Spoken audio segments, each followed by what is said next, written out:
All the time we spent, wonder where it went. Why must time move on? Why must we grow apart? It's sparkling water? No. Okay. But they have a zero sugar. Oh, okay. Yeah, well, yeah. Yeah, you know. Well, welcome to the Final Picture Show podcast. We are jumping back into the time machine to go from the year 1971. And we circled the Earth and landed in New York, 1972, to talk about Shaft's big score. And I'm here with Travis, like always. Yep. And we're talking about Shaft. We're just talking about Shaft. Just talking about Shaft, baby. And you might be, if this is your first time listening, you might be like, I thought this was an end of the world podcast. It is. Every 10 episodes, we do something completely different. And this is episode 60. So welcome to something completely different. That's right. Same basic premise, but talk about shit that isn't about the end of the world. Yeah, really. You know, it can't all. We can't. Oh, God. That'd be too much. Gotta have a break. As you once said or quoted, I shouldn't put these words in your mouth. You're not that intelligent, but it can't rain. It can't rain all the time. Yeah. There you go. There you go. There you go. There's a movie we need to watch someday too. Someday, yeah, we're building up to that one. That's a big I think one. so. That'll have to be one when I have like the summer to do all the stuff I need to. Oh God, you're right. That's a big one. That's like a cultural, like, that is a big one. What do you call that? Like touchstone or keystone, something like that. Mm-hmm. Yeah, because that's where we lost an entire actor. You know. Mm-hmm. But anyway. Mm-hmm. But well, Sign of the Apocalypse tonight. You got anything you want to bring up? We're giving up solar and wind projects for the foreseeable future. That's great news. Hey, can't trust it. Those windmills, what are they up to? Why are they always turning like that? How long have we had those around for? Who knows? Who knows? Maybe thousands of years. Who knows? How long have we been doing wind Jesus power? Invented the windmill? I mean, what did you think they meant? Jesus, take the wheel. Windmill. It was a misnomer. It's a misnomer. I like how you flipped that. That's nice. That's nice. That's nice. That's good. That's good. That's good. Yeah. My sign of the apocalypse is, well, beyond that one. Mine is just a personal one. Forced athletic attendance. Because that's what I'm having to deal with right now. Is that basically one of the things that was added on, and I might be, revealing too much, but there's part vent here. Let's, swerve the car and have a vent session. Yes. And I may edit all this out. We'll see. But I have to go to a sporting event and just be there. But it's not a choice that I am making. It is now an aspect of my employment to attend these sporting events. Not that I'm necessarily opposed to the old sporting event, but it's more of that, like, it takes place after work, after I've worked for 10 hours. Yes. Oh, I don't really give a shit about high school sports, if I'm being frank. No. College sports is a different subject. Professional sports is a different subject. But, there's more, to relate it to movies, there's more, the stakes are higher. Sure. To me, watching high school athletics is like watching my cousin play, soccer. He's 6. So it's just kind of like, all right, that's cute. Well, I will say the one time... Go to sports. Go. Yeah, right there was only really one time I can remember giving a shit about high school football when I was in high school. And it was only when I was in high school. Was one game. And we come from... not to interrupt, but I was going to say, and we come from an area where people give a shit about high school football. Oh, people give a shit about high school football. Oh, my God. Well, this is when I was in Central Texas, back in, like, my early high school days. It was a small, very small, like 2A school. And so we had a very small team, we weren't very competitive, but this time we were. They actually did go, it was regional, and this game would have taken them to state. And I remember I went, for some reason, I tagged along on the trip to go to that game with my mom, and they lost. So it was very much like a Friday Night Lights situation. Oh God. where they did lose the game, and that was the only time I really, because like you said, the stakes were higher. Yeah. That was the only time I really gave a shit. Like in regular games, I don't remember watching a single one. Yeah. I'd go to them, but I'd never watch. Well, apparently I'm being forced to, so that's why we were recording today instead of tomorrow, because I tomorrow will be attending a volleyball game. Even that? Yes, sir. So, like, are you saying volleyball isn't a sport? Hot take. That is. I was going to say that's not what I'm saying. What I'm saying is, Kareem Abdul-Jabbar would be pissed. Well, like you said, we come from an area that gives a lot of shits about high school football. I can't think of a single person here that would be like, but you got to check out the volleyball games. My big thing is so whenever I was first started teaching, I was friends with a group of people, and they at one point they were like, let's play soccer, and I was like, hell yeah, I'll play some fucking soccer, and I enjoyed playing soccer. Like, I got knocked on my ass, I'm a whether it's soccer or basketball, I'm a fairly good defender. I'm maybe not the best at scoring, but if the object of the game is to interfere with your ability to have fun, I'm good at that. Some of you may be experiencing that as you're listening to this, but that's like, I'm good at that. But you got some height on you. You got some reach. Yeah, so I'm kind of a lanky-ish fucker. At least I was. I've gained some weight as I've gotten damn near 40 now. But hey, it happens to the best of us. So it's even happening to us. Like, they did soccer, and I was like, cool, yeah. And then they were like, let's do softball, and I was like, yeah, that'd be fun.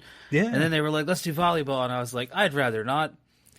I just don't give a shit about volleyball. Even when I was in high school, whatever, they were like, let's learn volleyball. No. I learned it. It's like, yeah, I get the premise. I just don't fucking find it fun. I don't find it fun. I don't find it enjoyable. I don't find it entertaining. I even like pervy guys that watch it on the Olympics just for the girls in the bikinis. I don't even find that all that interesting. Volleyball. Like, there's no aspect of volleyball that I give a single fuck about. No. And this might be my hot take, but yes, I will acknowledge it's a sport. It is definitely a sport. But like cricket, it's a sport I give no fucks about. So hats off to you, but I don't care, So tomorrow I have to pull my best theater performance out and pretend like I am a super fan of volleyball team. Are they keeping track of you at these things? I don't know. This is the thing. This is the second game, and the first game was today, and we got a text that was like, "Hey, no one showed up, so you guys need to pay more attention." And I was like, "Shit." Well, they're going to be watching tomorrow, so I'm going to be... Oh, man. I don't know what I'm going to be doing. I guess either that or I'm either going to be what? What was the game today? What sport was it? I have no idea. It was It's all volleyball. It's all volleyball. Oh, it's all volleyball. Yeah. Right now they're in volleyball season, and then soon I think it's basketball, and then we do baseball. We don't have a football team, which some of the kids are pissed about. But hey, football teams are expensive. You got to pay for all that shit. That is, they are little known fact. Unless that football team is going to be turning a profit, then where's that money coming from? Exactly. Yeah. That's the cold facts of capitalism for us. There it is. There's that word to take away our fun. Speaking of taking away our fun, I guess we should remove ourselves from benign conversations of high school politics and move into something that was very, very different from high school politics. And Shaft's big score from 1972. Yeah, we circled the world, leaving 1971, and ended up back in the same damn spot in 1972. Different part of the world, though. We were in L.A., now we're in New York, so that's kind of interesting. Yeah. And we're no longer dealing with sci-fi. We are now dealing with blaxploitation, which is hell yeah, the first time we've looked at any of these things. And this is the sequel to Shaft, which was one of the two first films that kind of launched the blaxploitation movement. That was it Dolomite, the other one? No. Dolomite came out much later. It was Mario Van Peebles' movie. Was it Sweetback's Badass Song? Oh. Which is more of an art film than anything else. It kind of gained a reputation in 2025, or I guess notoriety, maybe the better term, for some of its content, because it's very of its time in terms of like underage nudity, things like that. Yeah. Whereas Shaft was a different take on that kind of movement, and so it kind of introduced a character driven and kind of took a lot of the feelings that were personified in the black culture and kind of put them onto the screen, and did so in a largely positive way. Like in this movie, there are virtually, I think there's like 4 or 5 white characters tops, which I find refreshing. Yeah, hell yeah. Like kill all the white man. Anyway. Me. We got not all, but well, go a little crazy. Well, well, I mean, I don't. The more you think about it, you're like, maybe. Well, maybe. All right. Let's see what's on the other side, and see you. Yeah, right. Well, speaking of seeing what's on the other side, the director is Gordon Parks, and he is an artist in the true sense of the word. He did kind of dabbled in all different kinds of mediums, did some poetry, did some music, did some spoken word, did some paintings, did some photography, did a couple films, only did 10 films in his entire career. The 3 biggest of which were The Learning Tree, which was one of the very first films ever preserved in the when Washington started preserving films. Which is a thing I think people oftentimes forget, because like novels are so old, books, literature is such an old concept. Film is a relatively new idea. So as a medium, these movies that we're talking about seem old, but if we were talking about this like in an English lit class, these are like all relatively new stuff. Like, absolutely. Because even going back to the 1930s, that's not that old. I was about to say that's not that old. I mean, we're just now coming around on like 100 years old on some movies. Yeah. Some classics are just now hitting that 100-year-old mark. Yeah, that's crazy. Yeah. It is a very new medium. That's why when people are like Quentin Tarantino, like 1,000 years from now is gonna, he very well might, like 1,000 years from now. I don't know what the lineage. He might be like a Shakespeare to some people from then. Like where they look at his work as being like very formative for what people consider to be art in that sense. I who knows, 1,000 years from now we all might be dead, so who knows. Or visual media might have disintegrated due to TikTok to being like 3-second intervals that you just inject into your cornea texts brought to you by Amazon.com. Whatever, I don't know. So he did The Learning Tree, which is a really, really great movie. He also did Shaft. He did the first one.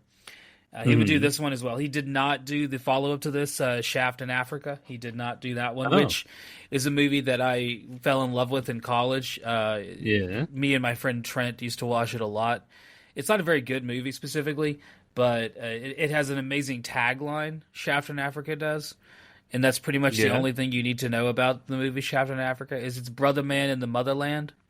Oh, hell yeah. That's a good... it's basically like... And we'll get to it. It basically, like, the original Shaft has a very different tone than this one does. This kind of, like, takes that character and is like, what if he's James Bond? And so that's kind of how he goes into with the next one as well. Shaft in Africa is like, well, James Bond travels around the world. Shaft might as well. There you go. So... the other movie that he did that was kind of a big deal was Leadbelly, which would be a dramatization of the folk singer Leadbelly's life. I've never seen that movie. I didn't even know it existed. And I immediately, upon learning of it, was like, I want to watch that. So dude. Especially if it's any kind of like this kind of style. Leadbelly, his real name was Huddy Ledbetter, right? I believe so, yes. I need to watch the documentary and then we'll find out. Yeah. Gordon Parks, he also co-founded Essence Magazine, which is in this movie. I was about to say, it's prominent. Yep. He was the co-founder of Essence Magazine as well. Awesome. So there's that guy. The writer is Ernest Tidyman, who or Tidyman. I'm not sure. It's Tidyaman. He is one of the only white people to ever receive the NAACP award for contributions. There you go. One of the only. He is the creator of the Shaft series, which would also become a book series. Beyond that, he also wrote French Connection, nearly the exact same year as Shaft. So I know you love French Connection. Yes, I do. Would also write a Western and High Plains Drifter, which is a classic fucking Western. He would then write a bunch of TV movies in the 70s and 80s, as well as TV shows. He actually wrote a draft of this movie, which was not accepted, which became a book, which has an unfortunate title, which I will not say in 2025, but you can look it up if you want. I know which one you're talking about. Yeah, I was going to say, it has an unfortunate title. But yeah, that was the title, that was the movie that he wanted to make here. They did not accept that draft, so he wrote another draft. This is what we have here. Gotcha. And he also would not have anything to do with Shaft in Africa. So kind of departing after this one as well. Yeah. Cast, let's move into them. We got Richard Roundtree, who, beyond being known for this character here, which is kind of, I guess, his main character, has appeared in other things as well. Blood Fist 3, there's a good one. Maniac Cop, Corky Romano. Any Corky Romano fans? I'm not one. I should buy a boat. Dear God. Antitrust. Turns out I'm one. Yeah, Well, Peter Berg. Color me unsurprised. It's very stupid, and I like it. Speaking of stupid, he was in that Ryan Phillippe cyber hacker movie, Antitrust. Remember that one? Back when the internet was still like, what is the internet? How does this work? Yes. Yeah, it was one of those movies. And then he was in Brick, which Brick is a fucking fantastic movie. A little like film noir set in a high school. Speaking of high schools from earlier, there you go. Yeah, right. There's try to get out. There's us going back to that circle. So yeah, there's Richard Roundtree. Of course, he would appear as Shaft in the Shaft in Africa. He would then also appear as a version of Shaft in the Samuel L. Jackson remake they did. And I'm sure if they ever make another version of Shaft, he will appear in some way, shape, or form, be it AI generated or a picture or something, because you can't have Shaft without Richard Roundtree. As Samuel L. Jackson found out. I mean, Samuel L. Jackson's a fantastic actor, and the Shaft remake is not like a horrible movie, but it's not Shaft. Right. It's just not. It's not. Next up in the cast is Moses Gunn, who would also show up in Rollerball, Firestarter, Neverending Story, and Amityville Horror 2. Actually, Richard Roundtree would also be in one of the Amityville Horror movies, so kind of a connection there as well. Next up is Drew Brown, who his really only bigger credit was outside of the Shaft movies was Color Purple. And that was pretty much all he, acting-wise, was really known for. I believe he did more stage stuff and things like that. Oh, okay. Joseph Muscala is known for being a soap actor, was in Days of Our Lives for 2,000 episodes, Bold and the Beautiful for hundreds of episodes, General Hospital for more. So yeah, you can see he's kind of connected to the last time we talked about the cast of the Apes movie. We had a soap opera actor as well there. Yep. For Young and the Restless. So we're getting, we're going around the gamut here.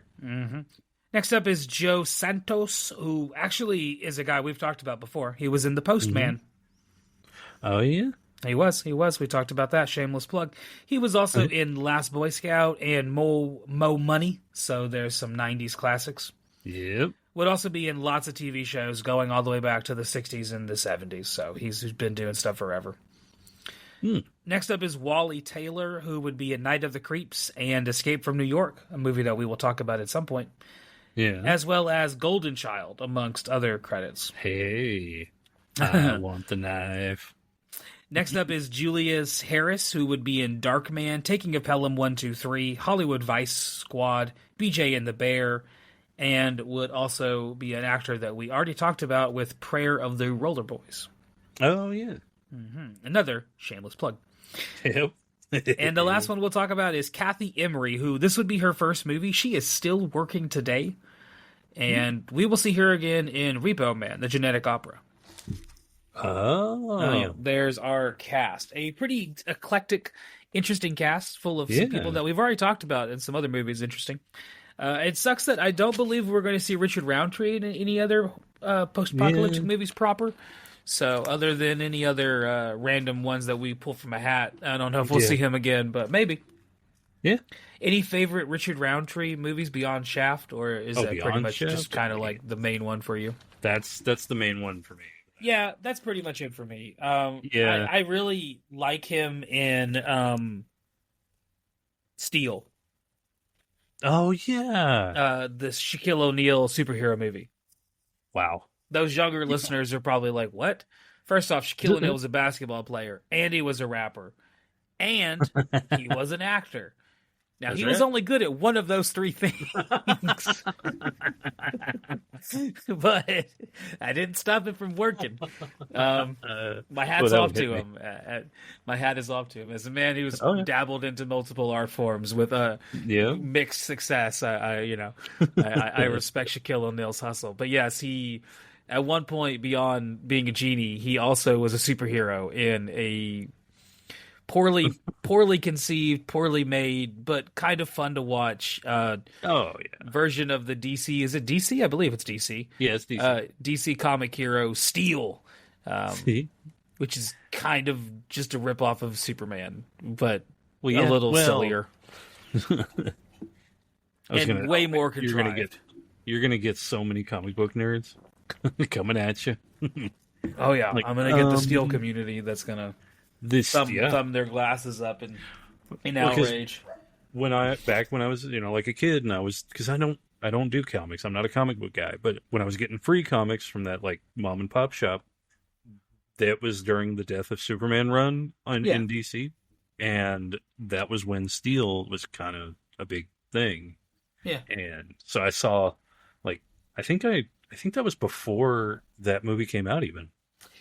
Probably. Yeah, probably shortly. Well, because I think they shortly around the same introduced, time period. yeah, I think they introduced him during that run. Oh God, Yeah. acting like I know about comics. Look at me. I don't particularly have any reverence or knowledge of the Steel character outside of the No. movie version.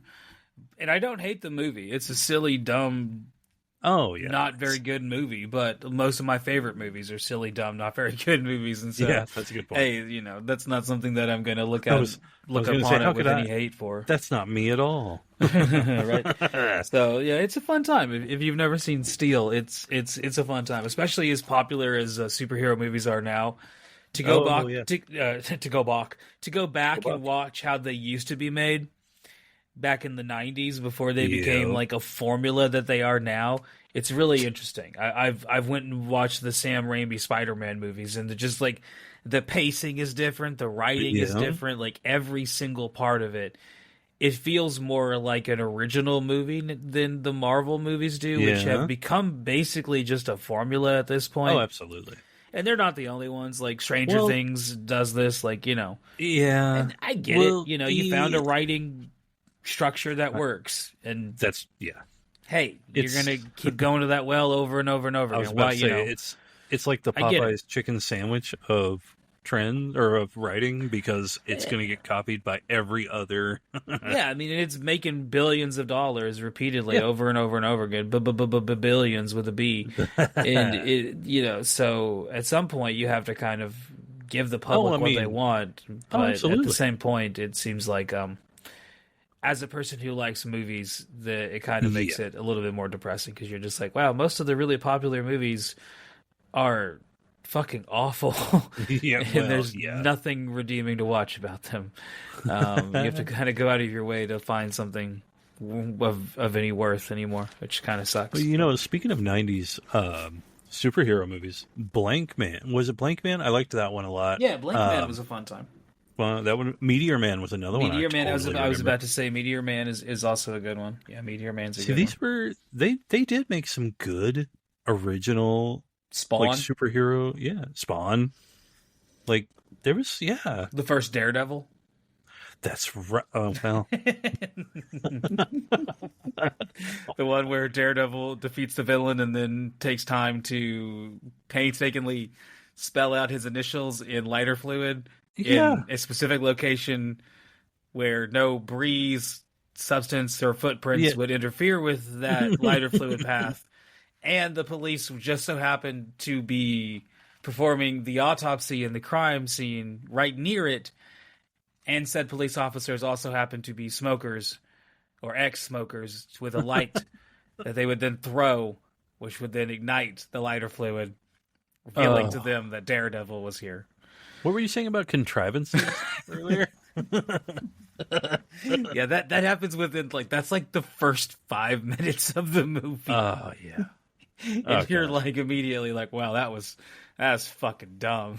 That was dumb. That was bad. Yeah, that See, movie's awful.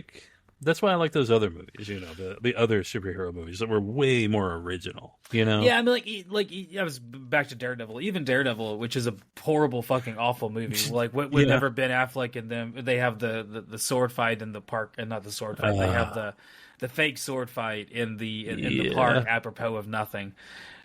She bumped into him, so time to throw down. let's get our Matrix movie in here. Even those bad movies are fun to watch, whereas I think a lot of the modern superhero movies that are bad, they're just boring. That's a good They're point. just boring. Because I fell asleep during one of the Thors. Like, I tried watching it, and I just dozed off, and I was like, I don't know what happened. That's so funny. I was going to go to that exact same thing. I was going to say, asking me a question about any of the Thor movies, I can only tell you about the last two, where Taika Waititi got on them. I remember the first one, and I remember those two. I don't. The middle one with Kat Dennings, where she comes back, and that one, I fell asleep during that one, and I have no idea what the fuck happens during that movie. Oh, yeah. No. That's what people are like, those movies were good. I'm like, were they? I don't know. You could tell me, I guess. Sure. I don't remember much of the Avengers movies early on. I don't remember much of the Captain America movies. Iron Man movies, kinda. Oh god, the Iron Man movies are a struggle for me. They're all kind of boring. Yeah, I just fell asleep. Yeah. So you're right. But I'll go back. I mean, I remember everything about Meteor Man. I remember everything about Daredevil. I remember everything about the Sam Raimi Spider-Man first one. I got all of that. That's all still with me. So let's get into the background of this movie. It's a brief one. We've already talked about a lot of it. The only real interesting thing to talk about here is the soundtrack, as well as the cost and the money that it made, and how fast it was made. So they kind of already thought the first one was going to be successful before it even came out. So before the first one was even done, when they were still editing it, they had already started production on this one. Whoa. So this was ballsy. Yeah, this was like the complete opposite of the Planet of the Apes strategy, which was like, let's throw it out there and see what happens. And if people like it, we'll give you another one. This was I think we got a hit on our hands before this was even out. And so, they had already started making plans. MGM, the studio behind this, one of the reasons was Isaac Hayes. He did not come back for the soundtrack here. I was about to say I was watching it and I was listening to the music and I was like, all right. And I was like, it took me a little bit. I was like, wait a minute. Yeah, that's there's not no Isaac Isaac Hayes Hayes. Yeah, no. Yeah, I was like, what the hell am I? Well, that's two reasons. One, Isaac Hayes demanded more money because of the success of the first one. They said no. He also had a falling out with the director. Him and they were really good friends. Not so much after the first one. So they ended up having a little breakup there. Yeah. Oh, that's tough.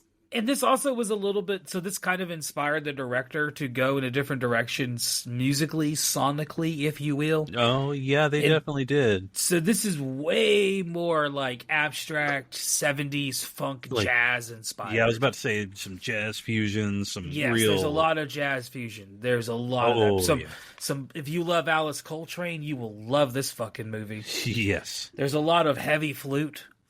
Yes. A lot of heavy abstract flute playing. A lot of trumpets. There's some really good saxophone in there. It's cool. I like it. Yeah, I enjoyed the music. I actually really like the main theme, the Shaft 2 theme. It's very different than the first one.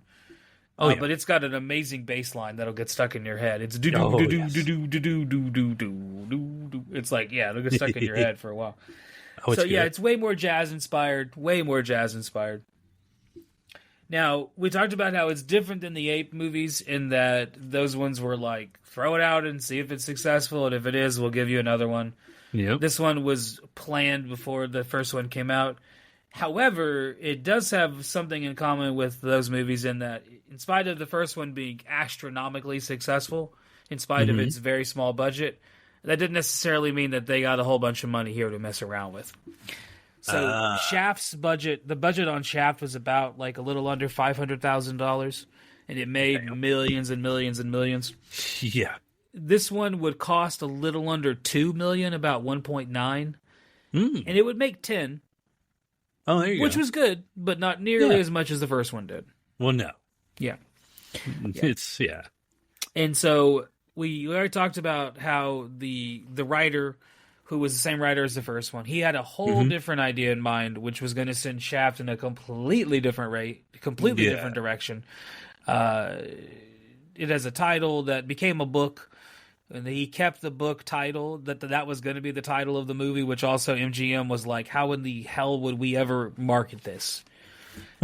So yeah, no, we're not doing that. But yeah, it would be a very similar movie in premise, in terms of like Shaft dealing with like money and laundering and like loan sharks and things like that. Yeah.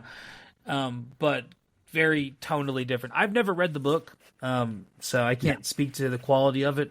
But it exists, and if you are curious of its name, you can do some Googling yourself. There you go. Yeah. So, speaking of music, let's get into the Travis trivia, and then we'll get to the plot. There we go. This movie came out at two different times. It came out on August 10th, 1972 in the UK, and it came out on June 21st in the US, which June 21st in the US is the same week that Beware the Blob came out. Oh, yeah. So here is the list of the music that we already talked about when we talked about Beware the Blob. It's Tammy Davis is Candyman, Neil Diamond with Sing Song Blue, Billy Preston with Out of Space, Gallery with Nice to Be You, and Staple Singers with I'll Take You There. Yep. And we will, for future listeners, next week we'll be back in the year 1972, and we'll see some of those people again. Yep. Yeah. Because next week, whenever we talk about the next Planet of the Apes movie, turns out we're like a week away from this date in 1972. So, yeah, we're going to get back in our time machine and come back a week and a half before this. There you go. We're bad at time traveling. So instead, I looked at the UK charts, because hell, why not? So August 10th, 1972 in the UK. Some of these people I am very familiar with. Some of them I am not. One of them I really want to look up now because it has an amazing name. Ooh. Number 5, I can't help you with because I'm not familiar with this group. Yep. The song is Popcorn, and the song is Popcorn, and the group is Hot Butter. That's Hot Butter sounds familiar. There you go.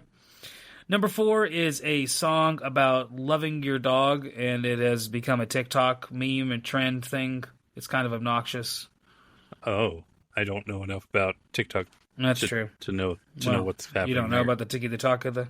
I do not. I will have sometimes people will link me things from TikTok, and I'm like, I have the app, I guess. That's the only time I ever look at it is if somebody links something to me, and I have to I'm still not sure how to look at things very well. So I'm always like, I think I did it wrong each time. I have to makes sense. It takes a few tries for me to watch a video on there. Number 4 is Puppy Love by Donny Osmond. Oh. Number 3 was the group that Lemmy was in before Motorhead.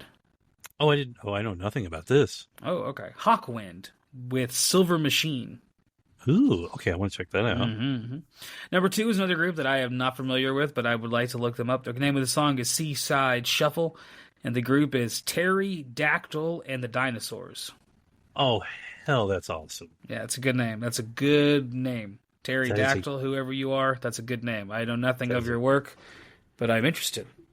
I was about to say. The number 1 song in the country in the UK, though, you and I are both familiar with. This was a song they used to play at the end of school on the loudspeaker at pretty much every school I went to until I graduated. Yeah. You know what song I'm talking about?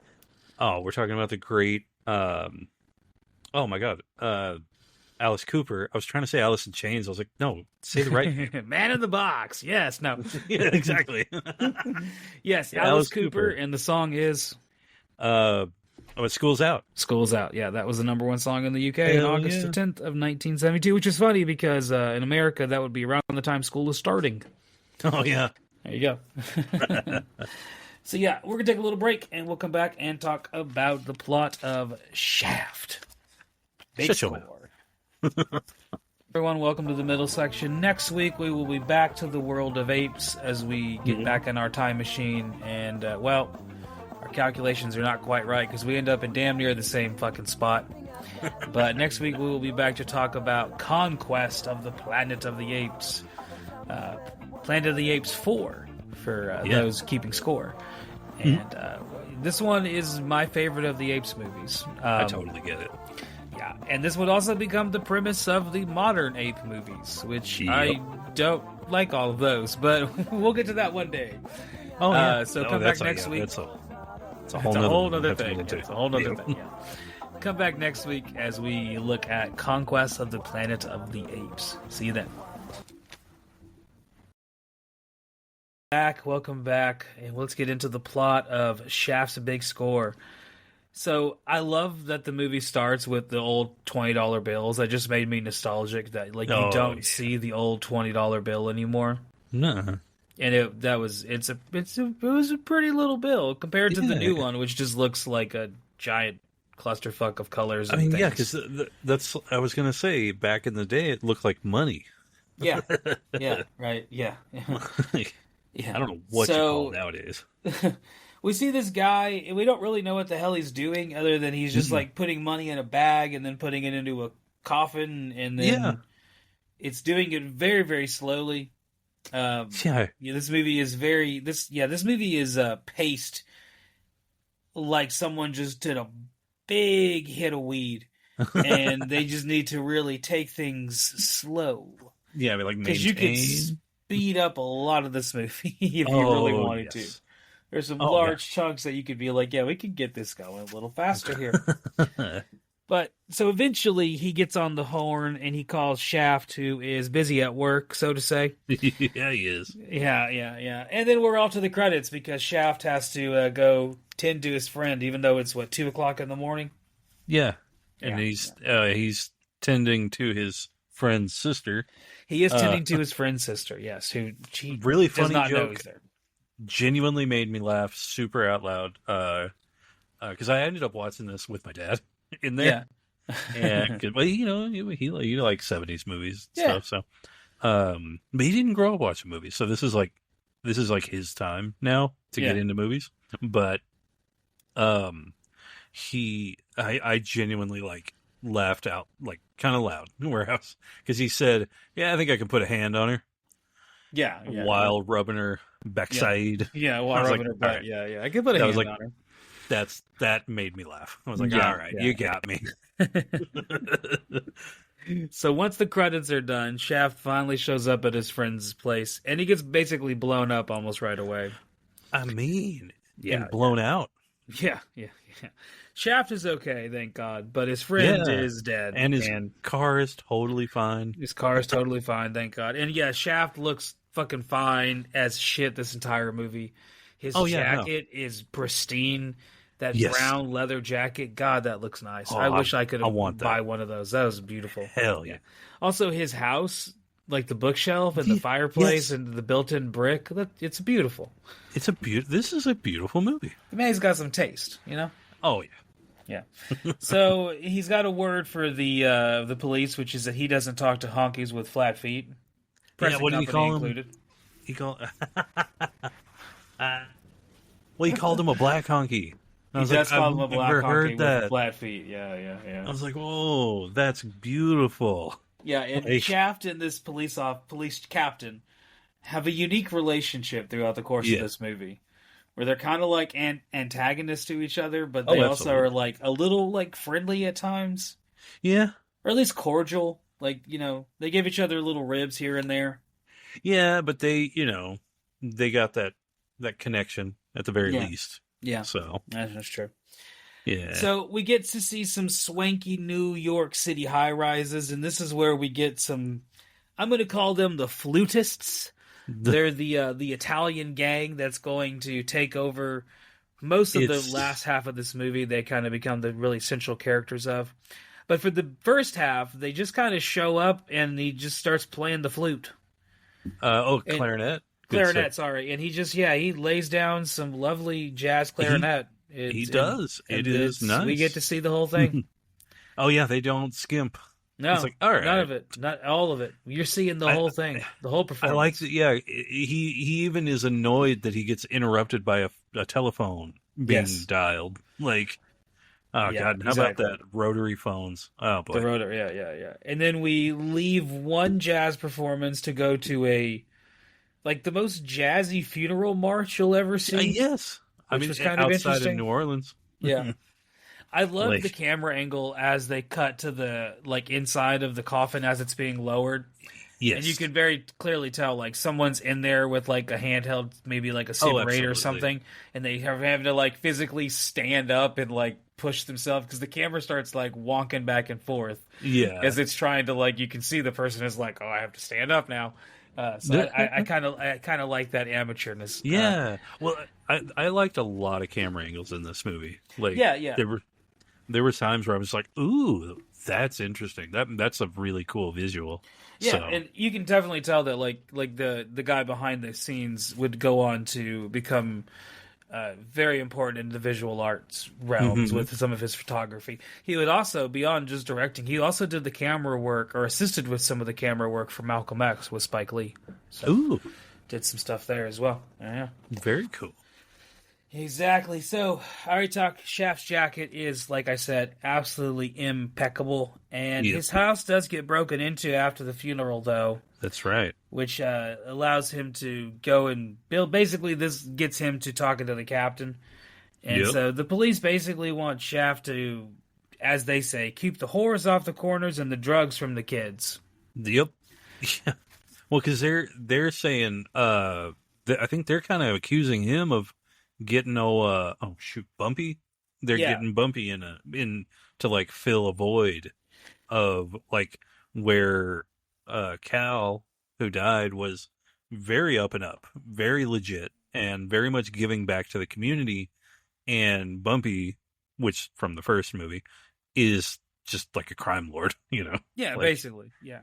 Yeah, And he's I mean, running they also the police numbers. chief says hey, he helped us out sometimes with other stuff. We looked the other way when he was doing his numbers because he was doing other things for us behind the scenes. Yeah, he didn't do other things that were Yeah, blatantly harmful. no girls, So, no drugs, exactly. So just the numbers. And I like that where Shaft is even like, "What's wrong with numbers?"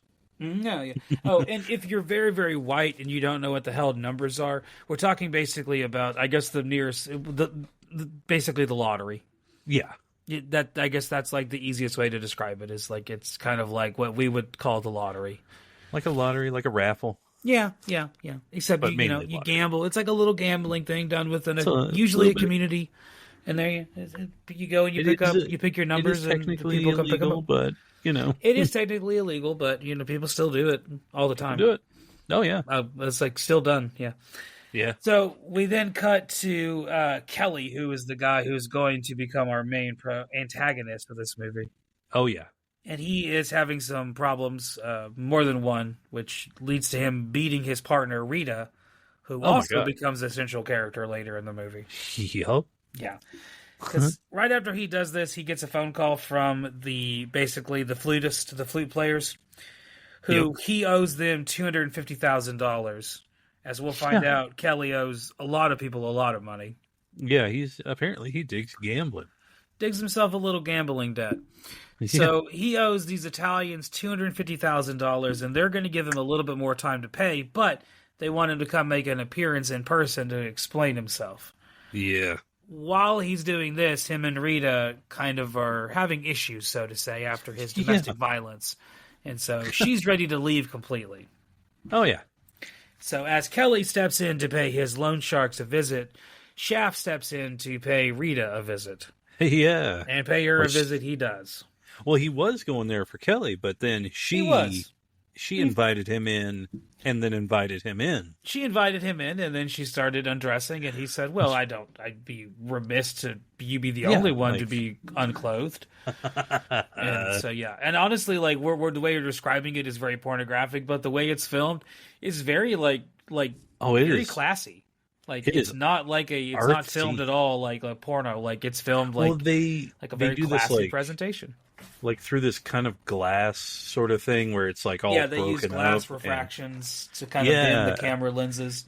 And then a large portion of the sex scene is them just like, it's like the post or pre-sex where they're just like kind of cuddling and talking and just joking around. Yeah. And just like that's fun to see. Like, you don't usually see that in movies where it's like, this is like what happens after the sex is like, just kind of sitting there. It's like, do you just awkwardly stare at the wall now? Like, I was going to say, that's where I had to have a suspension of disbelief because he wasn't crying at all. Anyway. And apologizing and... So yeah, the conflict of this movie takes a little while to develop because it's not until like Kelly's paying a visit to his loan sharks where they start to develop the plan. One of his plans. Kelly has multiple. He contains multitudes? He does indeed, just like Whitman himself. So one of his plans is to pay off the Italians with the money that he owes them that he is going to get from his brother's coffin. Yep.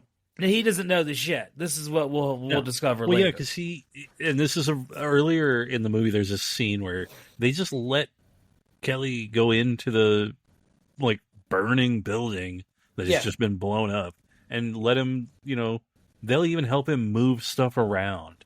And like, what the hell's going on here? And for more time, Kelly is going to give up a percentage of his numbers game business. Yes. And this is what causes him to then proceed to go visit Bumpy and make another deal. Worse deal, it might say. A pretty shitty deal.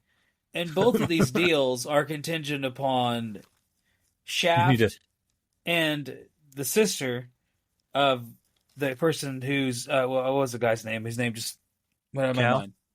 Cal's sister and Shaft being out of the equation. Yeah. Well, you see, what they need to do a cut to Lando just being like, this deal just keeps getting worse and worse. Yeah, so he needs the Cal's sister out of the deal because technically she owns half of this business. Yep. And she is sleeping with Shaft and has been since the beginning of the movie. Yep.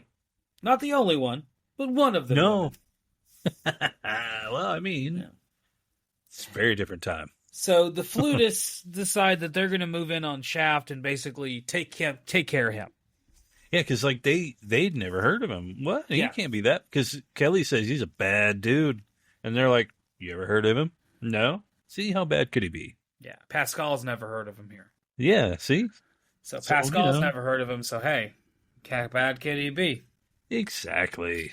Right. So Kelly goes to visit Bumpy after this, and Bumpy knows how bad Shaft is, but Bumpy is going to take some time because he's like, "You'll get your money tomorrow morning, and we'll go from there." It's kind of a situation, But he wants 60%. Yeah, he does. Which is he started off with 50, and then he's like, "No, you know what? 60." Yeah. And it's Bumpy could tell how bad of a situation he had gotten himself into. Yes. Oh, I mean, it's like Kelly's in probably the worst position in this whole movie. Like, I almost started to feel bad for him. I'm like, dude, you are fucked. So Shaft has a night on the town, and while he's enjoying himself, he finally runs into the jazz flutist who have a message for him and Bumpy. And this is after Kelly has told them that Shaft and Bumpy are working together to move in on the territory that he has been promised. That also Bumpy has been promised. Yeah. Oh, well, you see, this is where I no longer feel that bad about Kelly. I'm like, all right, you're kind of a dick. The fight scene where they beat the shit out of Shaft is very 70s. This is where you get a lot of the like avant-garde jazz as Shaft just gets thrown around in different cuts with the women with nearly Paint nude. all over him. Yeah, with like weird diamonds and doing awkward dances to funk jazz solos. Yep. It's very 70s. Oh yeah, no, there was no mistaking. Like, you couldn't even pretend it wasn't of its time. Yeah, right. So Shaft shows back up to Bumpy to give him the message from Mescala. That's the Italians, the flutists. Yep. And as he does this, they get shot up from somewhere. You don't really know where. No. It looked like I thought they were underground, but apparently they were just like in a building that was like people could shoot at from apparently like outside, I guess. Outside facing? Like, I thought it was like an inside, like, or yeah, at the very least. It's very TV movie like esque. There's no like cut to outside or to establish like someone's gonna drive by. Like, it's just all of a sudden they're talking and just gunfire and everyone ducks, and it's like, okay, where the fuck did that come from? Really? It's kind of awkward and just there, but yeah, it happens. Yeah. So this pisses off Bumpy and Shaft because now they want revenge on these guys that just tried to kill them. That is right. And so they immediately get revenge. Shaft does, at least. Yeah. Because the thing we cut to is Shaft and Bumpy's assistant. Yeah, Willie, they're going to go pay the Mescala a visit, and they do so in the most comical way possible. Oh, absolutely. By pretending to be window washers, cleaning his window as he is flirting with his girlfriend or wife or whoever she is. I think they just call it, like, in the credits, I think she's just, I forgot his name already, Mescalo, whatever. Yeah. Mescalo's girl or something like that. Okay. Well, yeah. Yeah. So she's barely in the movie at all, but yeah, she's in it. Yeah. She's dancing for him, and then behind him, they're cleaning the windows. Yeah. And he kind of looks and acknowledges Willie, like, hey, how's it going? But he doesn't recognize him, and Shaft's portion that he's in is completely covered in soap, so you can't see him. He's making sure, I thought they were just going to shoot him from the window and kill him, but that's not what happens at all. They just bum rush the window and beat the shit out of him. Yeah. Oh, and Willie just stands back and he's like, you got this. And he's, it's not easy for Shaft, really. He kind of almost loses a couple times. Yeah. Like, it's like, wow, this is a real fight going on here. Like, but he does get the upper hand, so. Mm-hmm. So then we cut to Shaft paying Mr. Kelly a visit, and this is a part that I would have just cut entirely because it's just Mr. Kelly learning that there's one coffin from the funeral home missing. Yes. That coffin was his brother's coffin that he was buried in. Yep. Which has the money buried inside of, like, with him. Yep. And while we're learning this, Shaft is just hiding inside of a coffin for no reason. Yeah. To also learn this information. Very contrived. It is. Also, it goes on for like way too fucking long, where you're just like, what in the James Bond shit is that? Like, okay. This is what I meant. Like, the first Shaft doesn't have as many awkward moments like that. Right. This one has a few moments where you're like, well, I don't know what they were trying to do here, but I think y'all were trying to turn him into like a Indiana Jones. Like, what was the goal? It's a little, yeah. Oh, yeah. It's all over the place, but yeah. So he eventually shows up at the funeral. I mean, at the actual graveyard. Yes. When Rita picks him up, Rita, the woman who Kelly was beating earlier in the movie, that Shaft then slept with, she's left and came back, and now she's driving Shaft. That's right. And we'll continue to drive him for a little while. She's like a race driver. She's like, I've been racing since I was a kid. Yes, which is good that they mentioned that because she soon uses that to her advantage. Yeah. So they all show up to have a Mexican standoff at the graveyard, and this is where we get the graveyard smash because it is nearly Halloween after all. So Kelly gets killed, and then Shaft finally shows up. And after he shows up, go ahead.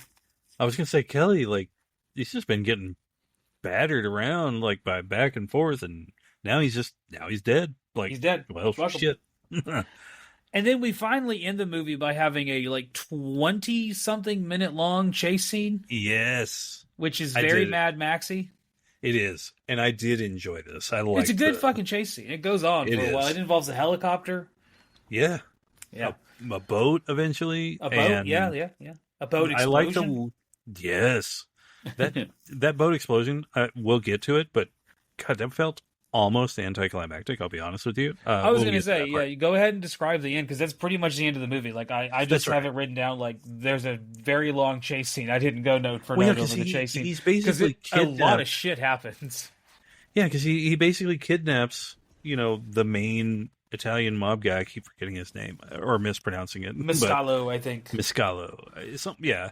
And he basically kidnaps him, and he's like running off with him. And they're all chasing after him, but then when they're in the boat, the dudes in the helicopter shoot out the boat, shoot at the engine or the something, and once they get on land, like drive onto the land, It Chef runs explodes. out and it explodes, and that's the end of Mascalo. Like that's Yep, and it's he's over. dead. Like for him, and I was like, oh wait, I even had to. This is a real thing. I had to back it up because after a while, I was like, wait, where did he go? I don't. I missed that part, and I had to go back, and then I was like, okay, so this is that part. Okay, so they're going through here. This is they get on the boat and all that, and then they're going through here, and then it goes to land, and then it blows up. I was like, wait, that's where he goes out. That's how they take him out. That's All the right, end. That's the end for him. it Yeah, is. and then Shaft basically just has the money, his big score. Yep. We finally get the title, and he's Oh, just running away from everybody else now. yep. And this is a more chase through like this dock area, like this Yeah. floating dock area. And this is where we get another. I liked this framing when he goes into that like loading. I don't know, like that warehouse or whatever, Mm-hmm. and the helicopter is chasing after him. That's a really cool shot. With it's like you got him with like him in the foreground running towards the camera with that helicopter coming in from the Yeah. background. I liked that shot. I was like, that's Spoiler alert, cool. that is going to be the picture for the podcast episode. awesome. There you go. Because I'll let you take a guess as to who's playing Richard Roundtree in that photo and who's playing the helicopter. I can't wait. But oh yeah, that's a killer scene. Like It's very like you said earlier. Yeah, there's a lot of really well made, well directed stuff here where it's 'cause very cool. Yeah, I mean, it kind of takes me out of the movie whenever I do something like that, where I'm like, "Oh, that's a really cool shot," but I appreciate it for a different reason. So Yeah. it pulls me out a little bit. I'm just like looking at the composition of it. I'm just like, that's really cool, but I appreciate that. I get to, I don't know, it just feels really cool to be like, oh, that's cool. No, I get So it. yeah. And then, any final thoughts on this one, or any takeaways boy, to our current they apocalypse? really do keep showing that they keep showing that bag Yes. every now and again, just laying on it. And I'm like, if he doesn't pick that up, because it's just sitting there, and they just keep showing it sitting there. But I'll let you know. yeah, Mind you. I mean, oh god, takeaways. I hadn't actually seen this one. I've never even actually heard of this one. I knew about the first one, and I knew about In Africa one, but I didn't know about this one. So this was like my intro to this movie, even knowing that it existed, and I enjoyed it. It was different tone, different, like everything was pretty. It's a fairly different movie from the first one, but Yeah. I really liked it still. So, and I mean, how can you go wrong with the it's a different kind of music, but it's still good music. So Yeah, the music here is amazing. Like Yeah. I was gonna say, I had never seen this one before either. Yeah. I really liked it. It's not as good as the Yeah. first one. It's different no. than the first one. Yeah, like And I have a hard time comparing the two. yeah, they're very different movies. That you could see, Yeah. like the director, same director, you could see that he really like changed his style quite a bit from movie to movie. Yeah. There's a lot of this movie that I really enjoyed. It's paced a little awkwardly. It's very Yeah. 70s when it's pacing, Oh, but it's still a solid movie that I But, actually really enjoyed. I like 70s pacing. You do. So.